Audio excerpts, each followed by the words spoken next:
Okay.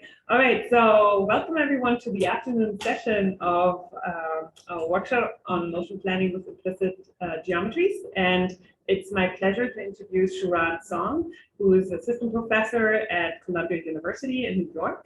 And she does really cool work on manipulation more generally, but recently also a lot on deformable object manipulation. And I'm really looking forward to her talk on learning category-level 3D neural representation for garments.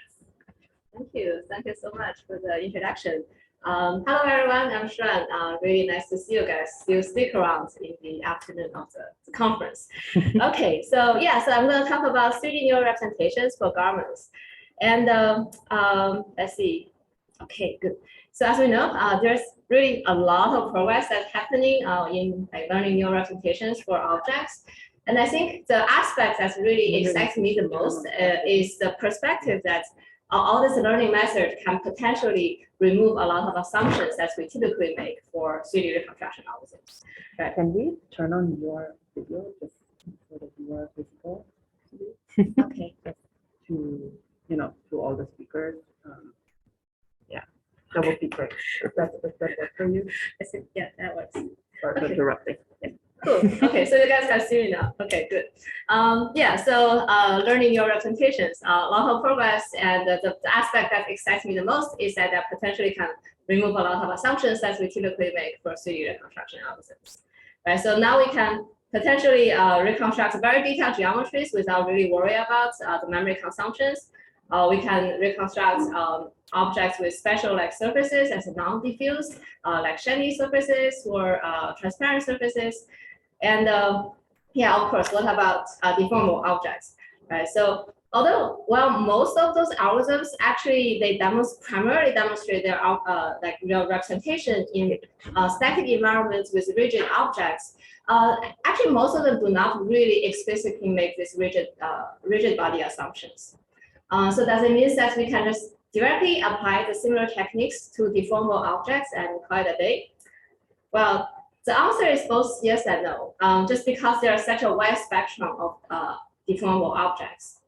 Right, so for example, for objects like spatular or stuffed animals, those objects kind of just slightly deform under external pressures. So for those kind of objects, similar techniques will work pretty well, especially if you only worry about geometry representation, and if your algorithm can run fast enough, then that's probably will work out of the box. However, on the other extreme, for objects like cloths or garments, the difficulty of handling them is significantly higher due to their unique geometrical properties.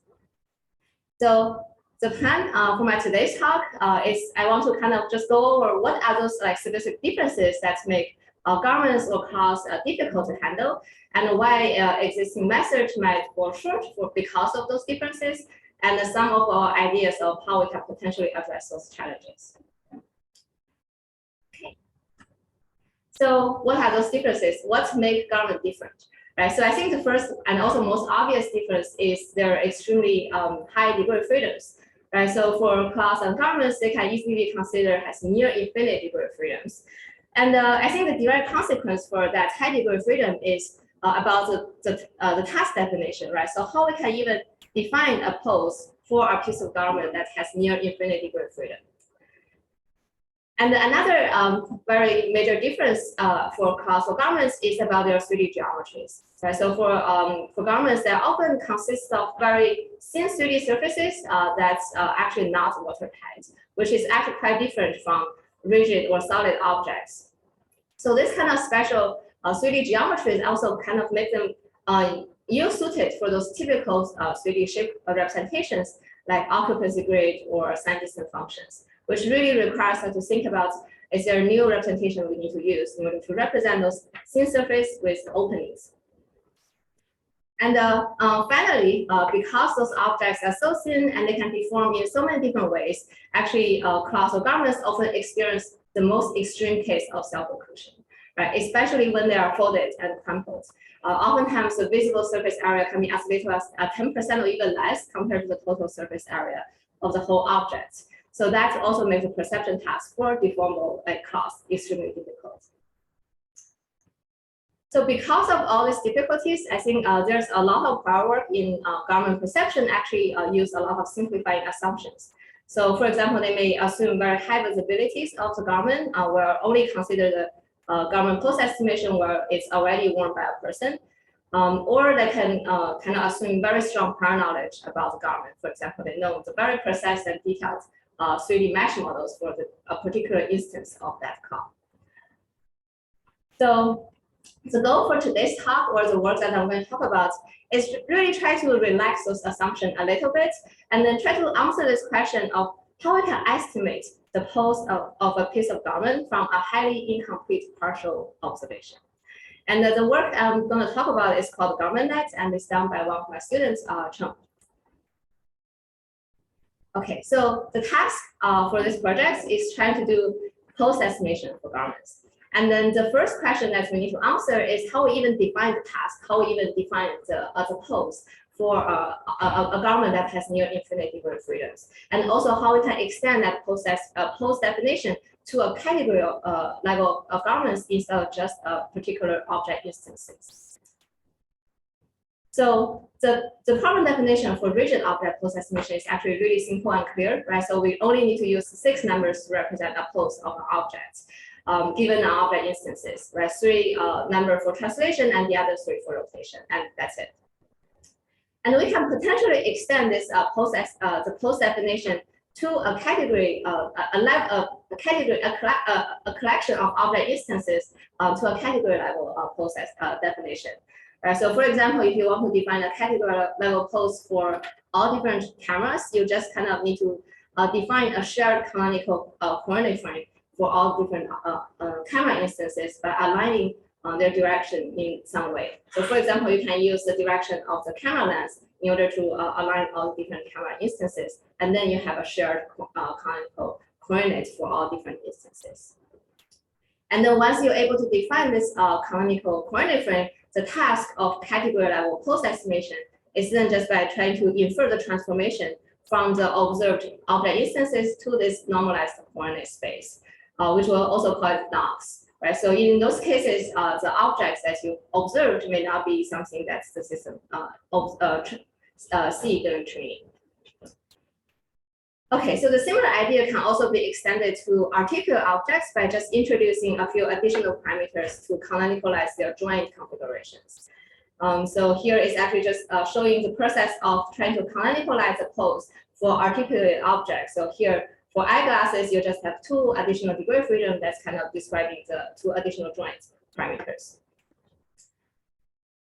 Okay, so then how about for deformable objects? How about for garments, right? So are we gonna specify every position of the vertex of the class in order to define their task, in order to define their pose, right? So the short answer is actually yes, and actually more than that, we also need to estimate not only the visible surfaces, but also the unobserved surfaces. That we need to kind of estimate all the vertex positions for a garment in order to fully specify its configuration. And it is because for garments or cloths, they have such a high degree of freedom, we really need to kind of specify every single vertex position in order to fully specify their configurations. And also because we no longer have this rigid body constraint, therefore we cannot really soft back those unobserved surface location with algorithms like RANSAC, right? So that's why we kind of need to specify the position for both observed and unobserved surfaces. But obviously that's a lot, and in some sense it's a little bit too much for the algorithm to infer. But the good news is that since not all the degree of freedoms are completely independent, there are actually a pretty strong constraint or prior knowledge the algorithm can leverage in order to simplify the problem. So the question now is how we can apply those prior knowledge or constraints in the learning algorithm. So one place to actually leverage or use this prior knowledge is when we define the category level canonical space for garments. Right, so for different garments, because they are kind of designed to worn by a person to cover all body, they actually share a pretty strong like geometric parts, while they may have very different textures or appearance. Right, so therefore we can actually use those kind of geometric parts when we're defining the canonical space. So for example, we can define the Knox space with respect to a human pose by assuming the class is going to be worn by a person in a canonical position. So in this case, it's a person in a T pose. And then use that as a canonical pose definition for different garment categories. So one way to really understand the canonical space for that we defined is that given a position or a coordinate in this canonical space, it's actually, you can think that it's mapped to, well, pretty much mapped to a similar surface location for different garment instances. Right? So as a result, those locations are more likely to share similar local geometry or semantic meanings. Right? So for in this example, this coordinate is actually mapped to the shoulder position. Oh, and also just to make it clear for this visualization, you'll probably see it a lot in the following slides. So basically, the RGB color is indicating the XYZ locations in the canonical space. Oops. And in this work, we actually used defined 6 garment categories that we use data from class 3D datasets. And just a little bit aside here about why we actually care about category level pose, why we're not satisfied with just doing objects instance level pose estimation. And I think in the context of robotics, I think one of the biggest motivations is for skill transfer. Right? So for example, in this work from MIT, it's called KPAM, they actually shows that if you're able to learn a manipulation skill on one cup, the same skill can be transferred to different cup instances with a category level object representation. So that's one of the motivations why we care about category level pose. Okay, so back to our problem definition. So now we have the pose definition. We can finally define the task for pose estimation for garments. Right, so the task will be given a partial observation of an unseen garment. The algorithm needs to first map all the observed points into a category level canonical space, and therefore provides the pose for those visible surfaces. And then for the unobserved surface, remember we can no longer solve back their position using algorithms like Ransack. So instead, what we do is we'll explicitly ask the algorithm to perform a shape completion in this canonical space in order to specify the pose for those unobserved surfaces. And in the end, the last step, we're going to work back the completed 3D mesh into the input observation space in order to fully specify or describe the configuration of the garment in the input observation space. So in the final output actually contains the pose of the whole garments, including both observed and unobserved surfaces. So yeah, so to kind of summarize, the key idea for this project is really about the problem formulation, where we formulate the deformable object pose estimation problem as a shape completion task in this canonical space. So first, by labeling all the visible surface with their canonical coordinates, we're able to estimate the pose for all the visible surfaces. And by doing the shape completion in this canonical space, we are able to estimate the pose for those occluded or unobserved surface as well. And because we are trying to perform this shape completion in this canonical space that we defined, therefore the algorithm is able to leverage a much stronger shape pair that are independent from with respect to each object's configurations. Okay, so that's the problem definition and the high-level overview of the approach. And in the next few slides, I'm just gonna go over a few most important design decisions to make this whole system work. So I think the first very important question is actually how to get the input observation for the garments. So in our task, we actually, as I said, we are less care about the task of embodied class perception, where the class is already worn by a person. So instead, what we really care about is whether we can estimate garment pose under arbitrary configuration. However, the problem is that if we do not pose any constraints on the garment's configuration, the task may easily become too ambiguous or too hard and sometimes impossible to solve. So what we do is that we try to use a simple robot interaction to transform the garment's configuration into a from the arbitrary configuration to a subset of configuration that is more trackable for perception. So specifically, what we do is we ask the robot to try to pick up the garment from wherever it can, and then by picking up the garment and let the garment fall under the gravity, we are able to kind of reveal more surface area for the garment so that it's easier for the perception algorithm to work with. And also at the same time, this kind of pickup action is actually very simple because it does not really rely on any prior knowledge about the garment or its clothes. So basically, you can execute this pickup action with almost 100% success rate. So that's make it easy as the first step, or like step 0 for the perception algorithm. Okay, now we pick up the garment, and then we can capture the RGBD image of this garment to get observation like 3D printout. And then for the first step, we'll then label all the observed surface with their canonical coordinates. And for this step, we just use a very standard planet architecture. But also at this step, we also kind of predict or propagate the grasping point prediction to the canonical space by using the inferred Knox label at that peak position. So after this step, we actually mapped the observed garment to the canonical space, and we also know like where is the grasping position in the canonical space. And then after we labeled all the visible surface, the next step is trying to do the shape completion for the occluded surfaces. Right, so for the task of shape completion for rigid object is actually a very well studied problem with many prior works. But because for garments we have very thin 3D structure and they're they have non-watertight surfaces, it's actually a little bit tricky to actually think about the right surface representations for them. Right, so for example, occupancy grids is obviously not a very good option because the accuracy of representing the thin surface is actually highly limited by the voxel resolution, right? And increasing the voxel resolution will make it harder to handle in fit into a GPU.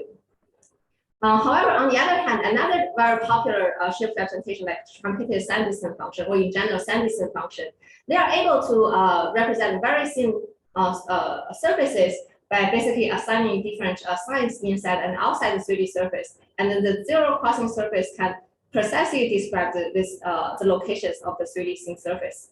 But the problem with a sand-distance function is that they cannot really represent surfaces or geometry that are not watertight.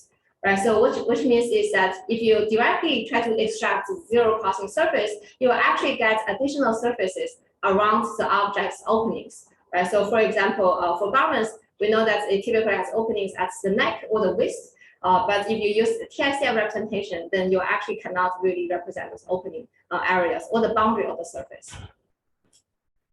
So to address that problem, we actually use another representation called the generalized bending member field representation. So with this representation, we are able to both represent very thin surface, but also able to represent openings on the surface. So what is a bending member field? Okay, so here's the definition. Given a 3D surface or like a 2D surface in this case, the bending member field at a given position or at a point is defined as the signed length of the projection of a curve onto a unit circle, right? So and then the value will eventually divide by 2 pi. Therefore, it's normalized between a negative one.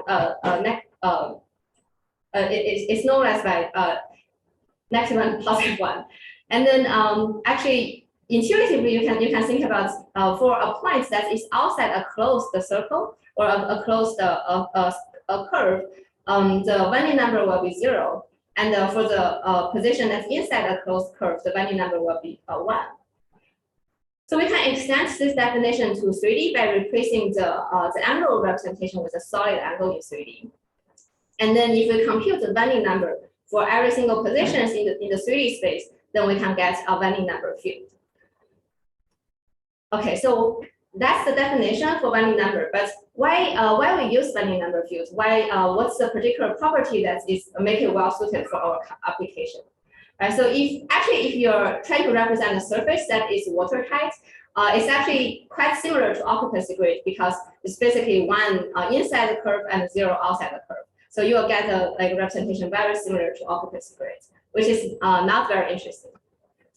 But when you're dealing with a surface that actually has openings, I think the things become more interesting because you'll start to observe there's a smooth transition from the inside positive value to outside negative value on the opening area. And actually, you can prove that this function is harmonic or smooth anywhere except the discontinuities on the surface. So as a result, what we can do is that once you compute or infer this binding number field, we can use the gradients on this binding number field to find both the surface area and also the opening area. And then by using the gradient magnitude, we are able to distinguish whether this gradient is on the surface or on the opening. And then we can actually classify these two types of gradient regions. And as a result, we can represent thin surface on the and also represent the openings on those thin surface. So on the right is actually examples of binding number field that's extracted for objects like a shirt. So here is actually the shape completion results and also comparisons by using different shape representations. Right, so on the first column, you will see the NOx input and also the ground truth 3D surface. And you can see that for TSDF representation, it actually has trouble really representing the openings. It actually cannot represent openings. And then for the occupancy grid, it is able to represent opening, but it will struggle to predict very thin 3D surfaces. But the binding number field representation is able to represent both thin surface and openings. So here is another example of a pen and similar story placed out for the same for the different example. Okay, so now we have completed the 3D shape of these garments. The last step is actually just to warp it back to the input observation so that our output configuration actually directly describes the input observation. So for this last step, actually there's two options of how we can do that, right? So one is actually just directly use a physics simulator because we already kind of completed, estimate a complete 3D mesh for this garment. And we also know where the grasping points are from the robots. So what we can do is we directly simulate how this garment is gonna fall if you grasp this 3D mesh from that point. So for this approach, it's actually, the advantage is that if your shape completion is correct, if your grasping point prediction is correct, by using physics simulation, you can always produce a result that looks physically possible, and it typically looks pretty good. However, the disadvantage for this approach is that it's more sensitive to incorrect predictions in the earlier steps, right? So if you predict a wrong gripping point, or if you have inaccurate 3D reconstructions for the meshes, then this step will also propagate those errors. And another approach is actually just directly learn this mapping function using a neural network. So basically, you can directly predict a work field from the completed 3D mesh back to the observation space. So the advantage for this method is that it's going to be more robust to error in the earlier steps, especially for the grasping point prediction. But the disadvantage is that it's not always able to produce physically possible results. So quantitatively, it oftentimes produces less looking results, but qualitatively, it always measures better if you compare output distance, for example. Okay. So here we can put everything together to get this end-to-end GarmentNet framework. So in the first step, what the algorithm did is that capture observation of a garment after pick it up, and then map the input point out to a canonical space. And then the second step is trying to complete this garment's 3D shape in this canonical space, and then finally work the completed shape back to the input observation space. And then here I'm just going to quickly show you some of the results from GarmentNets. So GarmentNet actually trained only in simulation, and later you'll see some results on real world. So on the first row, it shows prediction, and the second row is the ground truth mesh. And then this is an example of a dress. And here is another example of a skirt. And I think here is another example of a top. You can see that the algorithm still has some issues or struggles on predicting very thin structures like the strap on the top. And here is the results of the real world testing results. We just directly test the algorithm that trained on simulation on the real world garments. So for some cases, it's able to produce pretty reasonable results, but I think it still have a long way to go. I think one of the major limitations is that it's very hard to actually train the GarmentNet algorithm directly with the real world input, because we cannot really have this canonical coordinate labels for all the real world images. Okay, so just to quickly summarize this project, we want to kind of go back to the original challenges or differences that we mentioned in the beginning of the talk, and kind of just quickly go over how GarmentNet is able to attempt to address those challenges. Right, so for first, to handle this near infinite degree of freedom, we define this category-level canonical coordinate space that's kind of try to allows the algorithm to learn a very meaningful correspondence between different garment instances, even if they share different they have different configurations or a visual appearance. We all map it into the same shared canonical space so that they can leverage a strong shape bars for each of the categories. And then to handle this thin 3D structure with openings, we introduce this new shape representation called bending number fields that allows us to represent thin 3D surfaces with openings. And lastly, to handle this severe self-occlusions, we actually did two things. One is that we use the simple robot interaction to pick up the garment before really try to estimate its pose to increase its visible surface area. And the second is that the algorithm also explicitly performs shape completion under this canonical space in order to estimate the full configurations of the garments, including both observed and unobserved surfaces. And that's the end of my talk. And the code and data for this project is already available online, so please feel free to check it out. And I'm happy to take questions. Thank you.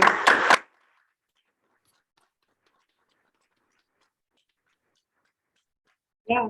So for everyone who has a question, please step to the microphone, and then maybe Shuran, you can repeat the question so that people at Zoom hear it as well.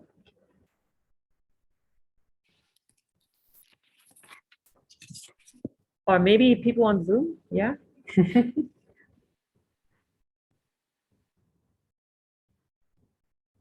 Okay, maybe I have a question. I'm just going to say it in the microphone so that everyone hears. Yeah, so I was wondering, what is kind of next, maybe? What will you maybe tackle particular other garments that are still like a problem, or what are kind of the remaining challenges? Yeah, I think that's a good question. I think one of the biggest thing that our limitation weakness I really want to address is allowing the system to train with real world data.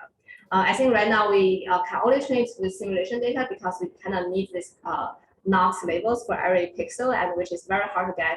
And also, it not only needs Knox label for the visible surface, but also the occluded surface, which is almost impossible to get in the real world.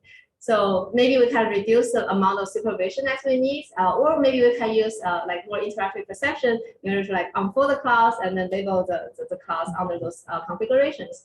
So I think that is a very interesting and active direction I'm thinking about. Yeah. Thank you.